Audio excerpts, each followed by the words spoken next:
भाई और बहनों, आप सबको मेरा राम राम। देखिए, ये हरियाणा की धरती है, महाभारत की धरती है। भगवान श्री कृष्ण ने यहीं पे भगवत गीता का उद्देश्य दिया। यहीं से एक संदेश हमेशा के लिए यहां से उठा, न्याय का संदेश। वो संदेश जिसने हमारे धर्म को बनाया, हमारे देश को बनाया, हमारे संविधान को बनाया। आपने हमेशा इस देश की रक्षा की है।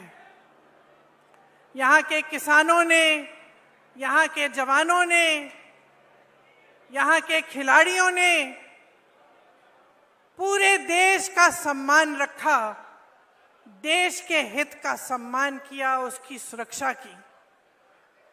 आप अपने बच्चों को पालते पोसते हैं, आपके ही बच्चे हमारी सरहद पे जाकर हमारे देश की सुरक्षा करते हैं, जान देने के लिए तैयार रहते हैं।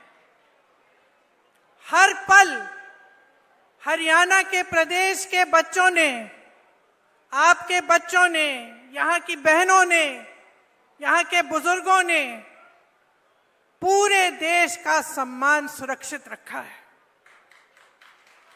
10 सालों से आपके प्रदेश में भाजपा की सरकार रही है और आपको इस सम्मान की सुरक्षा करने के बदले में इन्होंने क्या दिया? आपको अपमानित किया और आपका निरादर किया। हर स्तर पर आपका निरादर किया। यहाँ का किसान इस पूरे देश का अन्नदाता है।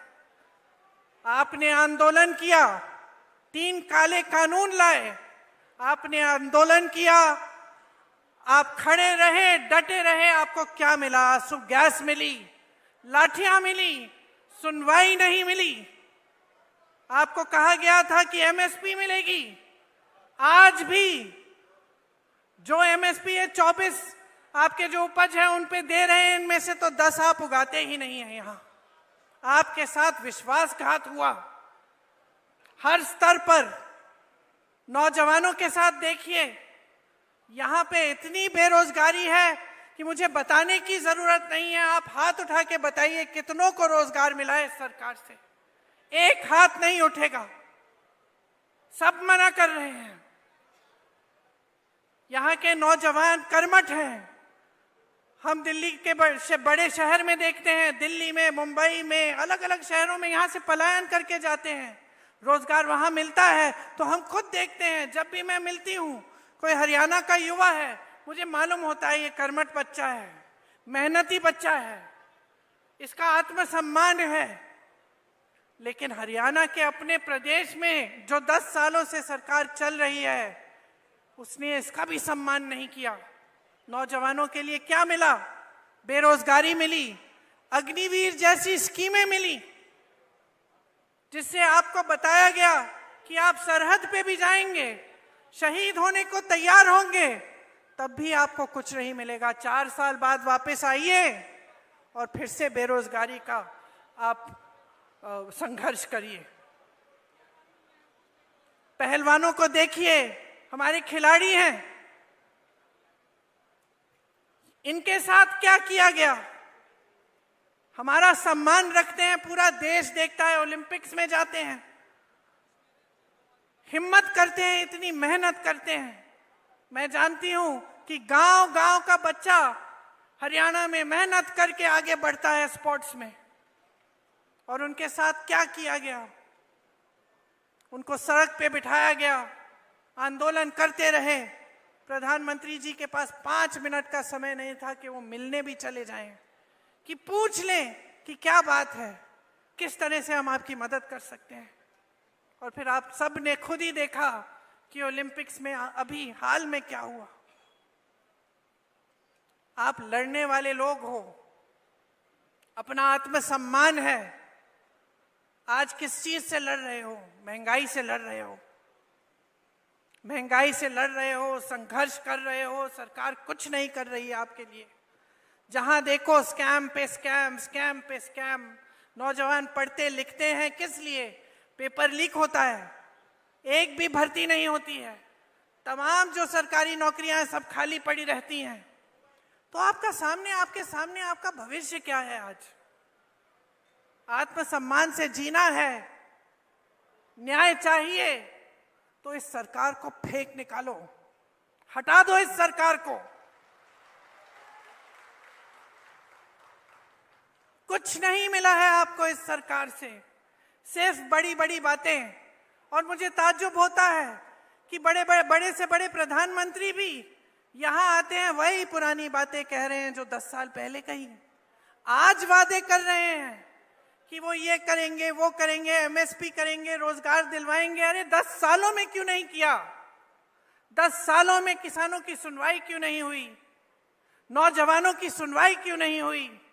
जवानों की, पहलवानों की सुनवाई क्यों नहीं हुई? महिलाओं की सुनवाई क्यों नहीं की? जो महंगाई के सामने तड़प रहे हैं, जूझ रहे हैं महंगाई से, एक छोटी सी चीज खरीद नहीं पाते। त्योहार आते हैं, घबराहट होती है, घर में कोई बीमार पड़ता है, घबराहट होती है, फीस भरनी पड़ती है, घबराहट होती है।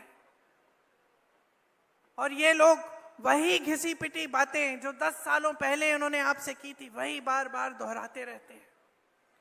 कोई नई स्कीम इन्होंने निकाली आपके लिए? एक स्कीम निकाली, ये जो परिवार वाला आईडी कार्ड है, ये है इनकी नई स्कीम। परिवार पहचान पत्र कहते हैं, ये परिवार परेशान पत्र बन गया है। इसके लिए भी आपको परेशानियां ही झेलनी पड़ रही हैं, इसके अलावा कुछ नया नहीं लाए हैं। आपको मजबूत करने के लिए, आपके भविष्य को उज्जवल करने के लिए, आपको सम्मान देने के लिए कुछ नहीं लाए हैं। शैलजा जी ने कहा कि यहां कांग्रेस की लहर है, हुड्डा जी ने भी कहा कि पूरे हरियाणा में कांग्रेस की लहर है। मैं कहती हूं ये आपके सम्मान की लहर है, ये आपके सम्मान की लहर है। अब समय आया है कि संविधान के द्वारा जो आपको वोट दिया गया है, इसको आप एकदम सावधानी से आप इसका इस्तेमाल करें। अगर आज आप बट जाएंगे और किसी भी राजनीतिक दल ने आपको बांटने की कोशिश की और आप बट जाएंगे, आप इनके बहकावे में आ जाएंगे, तो आपको अपना सम्मान वापस नहीं मिलेगा। इस संविधान ने आपको सम्मान दिया है, इस संविधान ने आपको हक दिया है, अधिकार दिया है। इस संविधान को बदलने वाले जो बात करते हैं कि इस संविधान को बदलेंगे, उनको आप बदल डालें। ये सम्मान की लहर जो पूरे प्रदेश में फैली हुई है, इसको और भी मजबूत बनाइए। भाजपा जा रही है, कांग्रेस आ रही है, आपका सम्मान आ रहा है। आप मेरे साथ एक बार कहिए, भाजपा जा रही है, कांग्रेस आ रही है। डटकर वोट दीजिए। कांग्रेस के जितने भी नेता हैं, ये आपके लिए समर्पित हैं। ये हमेशा से जमीनी नेता रहे हैं, यहां पर सब मंच पे बैठे हैं। मेरे बड़े भाई राहुल जी, जिन्होंने पूरे देश भर में यात्रा की, इससे बड़ा समर्पण आप मुझे पूरे देश भर में दिखा दीजिए। जो आपके लिए अपने जान देने के लिए तैयार हैं, जो दिन रात आपके लिए, आपकी एकता के लिए, आपके सम्मान के लिए काम करते हैं। हुड्डा जी बैठे हैं, शैलजा जी बैठी हैं, तमाम हमारे कार्यकर्ता, हमारे कांग्रेस के पदाधिकारी बैठे हैं, सब आप ही के लिए समर्पित हैं। हरियाणा को मजबूत बनाने के लिए, हरियाणा के विकास के लिए, आपके लिए दिन रात काम करके दिखाएंगे। आप हमारे हाथ मजबूत करिए, इस चुनाव में दिखाइए कि आप आज भाजपा से थक चुके हैं, ऊब चुके हैं। आप आज एक नई सरकार चाहते हैं जो आपके लिए काम करे, जो 24 घंटे आपके सम्मान को उभारे और आपको मजबूत बनाए। आपको बहुत बहुत धन्यवाद। लंबी बात नहीं कहना चाह रही थी, मैं जानती हूँ आप राहुल भैया की बातों को सुनने के लिए बहुत इंतजार कर रहे हैं, इसलिए अब मैं राहुल जी से कहती हूँ आके आपसे बात करें। धन्यवाद। धन्यवाद। अब मैं जिनका आप लंबे समय से इंतजार कर रहे थे, आदरणीय हमारे नेता राहुल गांधी जी